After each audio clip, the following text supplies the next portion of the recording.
Salut, c'est Émeric pour PSN Coaching et je vous retrouve pour vous parler aujourd'hui des étirements. C'est un sujet qui fait pas mal débat. Personnellement, j'ai beaucoup de questions là-dessus de mes patients, de mes coachings qui me demandent à chaque fois est-ce que je dois m'étirer? Est-ce que les étirements c'est bien? Est-ce qu'il faut s'étirer à chaud ou à froid? Est-ce qu'il faut faire du passif ou de l'actif? Est-ce que si je m'étire, je vais pas perdre en masse musculaire ou en force? Bref, j'ai tout un tas de questions et je me rends compte que c'est un thème qui est un peu flou pour tout le monde. Et pourtant, ça devrait pas l'être. Aujourd'hui, il devrait plus y avoir de débat autour de ça. On connaît la physiologie des étirements, on connaît le fonctionnement. Plein d'études ont été faites sur le sujet. Et aujourd'hui, quand on sait ce qu'on fait, je vous garantis, il n'y a plus de débat. Avant de vous parler de tout ça, je vous invite à vous abonner et à activer la cloche pour ne rien louper des prochaines vidéos. Et pour ceux que ça intéresse, je vous mets un lien dans la description de mes coachings en ligne. C'est les coachings dans lesquels vous avez accès à des programmes de sport, à des programmes préventifs classés par pathologie. Vous aurez accès aussi à toute la partie nutrition avec plein de recettes et plusieurs programmes.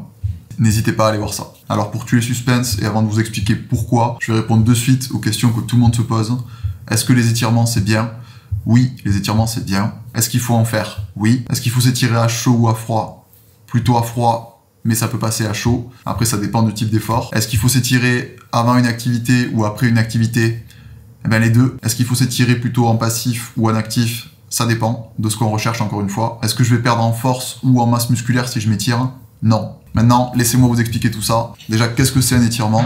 Alors, c'est tout simple. Un étirement, c'est une action qui consiste à éloigner les insertions de muscles ou d'un groupe musculaire autour d'une ou de plusieurs articulations. Donc quand on étire, on va jouer sur l'extensibilité des muscles. On va également venir étirer toute la partie des fascias, donc c'est des aponevroses, des tissus conjonctifs, ce sont des tissus passifs.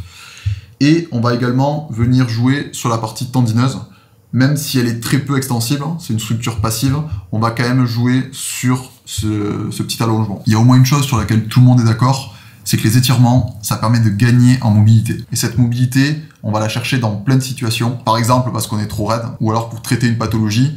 Par exemple, quand on s'est fait une lésion musculaire et qu'on veut orienter la cicatrisation des fibres. On peut les utiliser aussi pour prévenir d'une pathologie, pour se préparer à un effort qui va demander de la mobilité ou une activité assez intense des muscles. On peut les utiliser aussi après un effort, pour récupérer, pour aider à la récupération. Et on peut aussi les utiliser pour le bien-être, parce que s'étirer, ça permet aussi de se détendre. Et d'ailleurs, on le fait souvent naturellement sans réellement s'en rendre compte. Quand on utilise les étirements, on va chercher soit à activer le tonus musculaire, dans le cas d'une activité, ou alors on va chercher au contraire, en dehors de l'activité, à l'inhiber.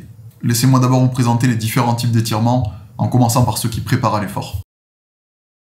Quand un effort demande une certaine mobilité, on a plutôt intérêt à s'y préparer. On va vouloir préparer ses muscles en activant le tonus musculaire. Oui, parce que selon l'activité, les muscles vont subir tout un tas de contractions plus ou moins intenses, avec des amplitudes plus ou moins importantes. Et pour cette raison, on va vouloir agir sur le tissu musculaire pour le préparer, pour le stimuler. Avant une activité, on voudra augmenter la circulation du sang, éviter de se blesser, stimuler les récepteurs au niveau neurologique, diminuer la viscoélasticité des tissus pour augmenter la qualité musculaire.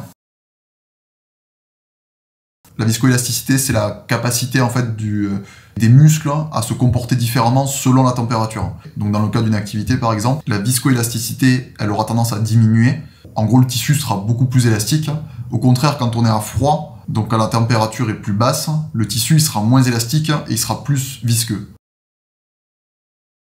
Ça a de l'importance dans une activité parce que on n'a pas envie d'être raide pour les mouvements. On veut pouvoir favoriser en fait les glissements et pour ça l'augmentation de température elle est importante. Dans le cas d'une activité, on veut pouvoir diminuer cette viscoélasticité pour rendre en fait le tissu justement beaucoup plus élastique.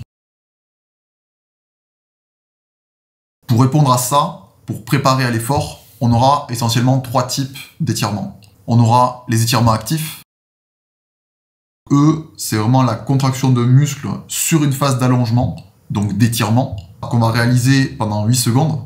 Et dans l'idéal, on fera 2 séries pour chaque muscle ou groupe musculaire. Dans ce type d'étirement, on va cumuler à la fois la contraction et l'étirement. On appelle ça mouvement excentrique. On a aussi les étirements activo-dynamiques.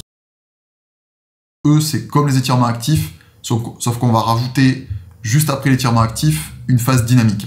Mais pas n'importe laquelle.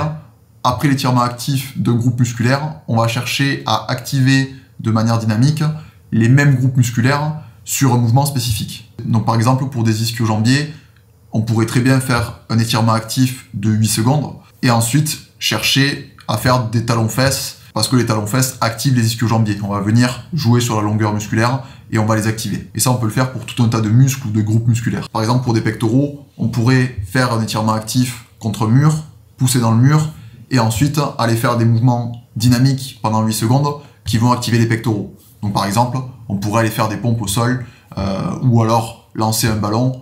Voilà, il y a tout un tas de mouvements qu'on peut faire. Et ensuite, comme dernier mouvement qui va préparer à l'effort, on aura les mouvements balistiques. Eux, ce sont des mouvements de balancement qui vont créer un étirement bref de groupe musculaire.